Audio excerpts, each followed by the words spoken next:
नमस्कार साथियों, जय हिंद जय भारत। भारत देश की राजनीति में काफी हद तक ये देखा जाता है कि जब एक पार्टी की सरकार जाती है और दूसरी पार्टी की जब सरकार आती है तो केवल वो दौर चलता है एक दूसरे पर आरोप प्रत्यारोप का। परंतु क्या वास्तव में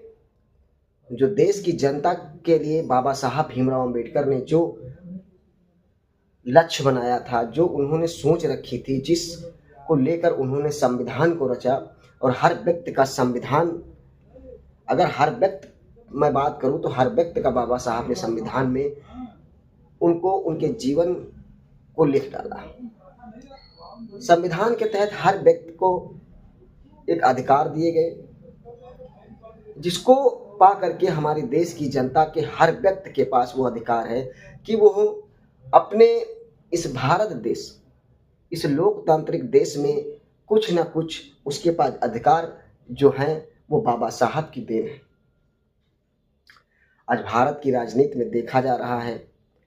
कि लोग एक दूसरे पर आरोप केवल लगाते हैं, लेकिन जनता के हितों के लिए जो बाबा साहब ने स्वप्न देखा था, जो उन्होंने भारत का हमारा भविष्य देखा था, वो वास्तव में हम लोग कहीं पीछे चल रहे हैं।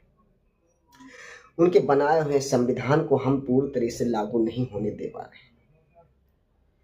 कारण है गंदी राजनीति, गंदी सोच के लोग जो इस लोकतंत्र में जाकर बैठ गए।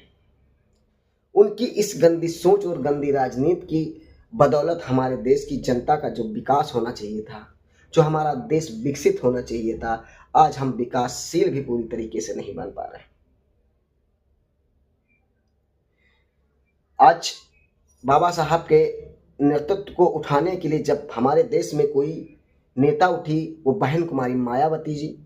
जब बहन कुमारी मायावती जी ने संविधान को पढ़ा और संविधान के अनुसार जब उन्होंने मान्यवर काशीराम जी के बुलावे पर वो राजनीति में अपना पदार्पण किया, तो उन्होंने देश की जनता के लिए एक नई योजना के तहत उन्होंने कार्य करना शुरू किया। और वही बहन जी ने इस देश के उस भविष्य के बारे में जिसको बाबा साहब ने देखा था, उस पर चलने का पूर्ण जोर से उन्होंने प्रयास किया, लेकिन लोगों ने उनकी भावनाओं को नहीं समझा और उन्हें दरकिनार करने का जो षड्यंत्र रचा, उसका खामियाजा आज हमारे देश की, हमारे उत्तर प्रदेश के शासन और उत्तर प्रदेश के राज्य के निवासी लोग भी देख रहे हैं।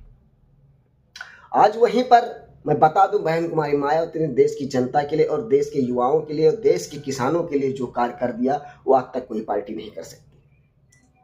मैं बता दूं, आज नोएडा में जिस तरीके से बहन कुमारी मायावती की रैली को निरस्त किया गया, अगर अदर पार्टी का कोई भी नेता होता तो इस देश में वो भूचाल ला के रख देता। ना जाने कितने लोग बेघर हो जाते, ना जाने कितने युवा